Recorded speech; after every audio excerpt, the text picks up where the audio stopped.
ada, cuma dia orangnya aja. Kemarin dia mimpi ibu sama bapaknya yang meninggal kan. Nah malam berikutnya Wak Naila mimpi dia sendiri yang meninggal.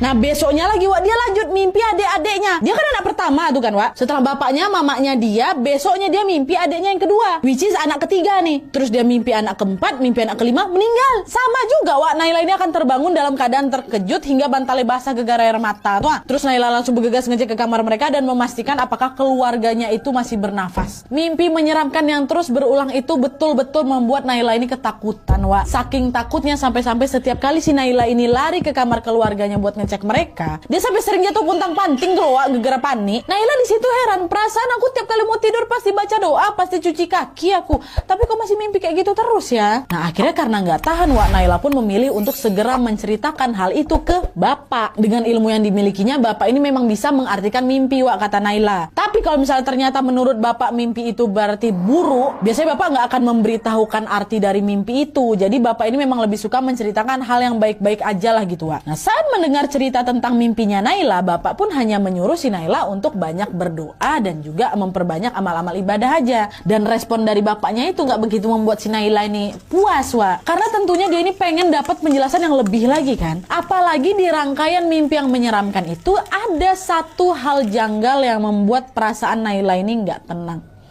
Kalian nggak? Kalian tahu nggak? Apa? Coba ingat lagi. Nih Wak ya aku ingatin.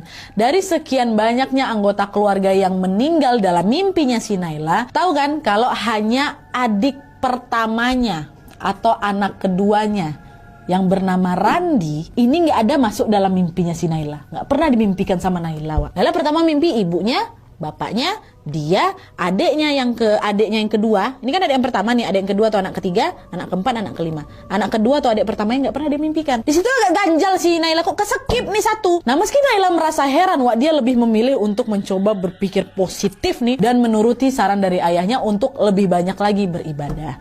Dan alhamdulillahnya beberapa waktu kemudian mimpi-mimpi itu pun mulai jarang muncul Wak. Nggak betul-betul hilang kata Naila memang, tapi setidaknya tuh mimpi itu tuh nggak pernah muncul berturut-turut setiap malam kayak waktu dulu tuh loh. Naila pun bisa lebih tenang lagi Wak dan dapat menjalani aktivitasnya seperti biasa. Nah awalnya semua berjalan baik-baik aja Wak, sampai akhirnya 3 tahun kemudian Wak ya, saat Naila ini sudah masuk kuliah, terjadilah satu peristiwa besar yang kali ini betul-betul membuat hati Naila hancur.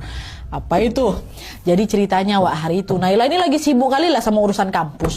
Tugas-tugas kuliahnya numpuk. Dan dia ini juga lagi ada acara kayak gitu di kampusnya. Dan by the way si Naila ngekos ya Wak waktu itu. Nah karena jadwal yang padat itu Wak, Naila ini ngerasa badannya capek kali kan. Dia sampai kayak nggak selera makan lah gitu Wak. Nah menjelang sore dia baliklah ke kosnya dan dia mau istirahat. Nah tapi Wak belum sampai lagi si Naila ini istirahat dengan nyaman, tiba-tiba saja sekitar jam 6:30 malam tuh ada notifikasi masuk dari HP-nya. Ternyata itu adalah chat dari salah satu teman mainnya waktu kecil di rumah. Teman main dia waktu kecil yang ada dekat rumah dia lah gitu intinya. Nah teman ini bilang, Laila udah makan kok belum? Makan di luar yuk sekalian, aku mau main juga, aku jemput ya, kata siapa kawannya ini. Capek kali aku, minggu depan aja lah mainnya, aku mau tidur sekarang, kata si Naila. Sekarang aja lah pokoknya, ini aku udah OTW ke kos kau, aku jemput kau sama mbakku ya, kata kawannya kan. Nah mengetahui ternyata temannya ini udah dalam perjalanan ke kos, seketika si Naila langsung panik lah, kau nih buru-buru kali, aku belum mandi, belum siap-siap lagi katanya. Naila pun langsung buru-buru mandi dan bersiap-siap. Nah pas kali waktu Naila ini selesai siap-siap, temannya ini juga udah sampai di kosannya. Dia datang menggunakan mobil. Naila langsung menghampiri mereka dan pergi bersama. Nah selama di perjalanan itu Naila ini heran, kok ini jalan yang dilewati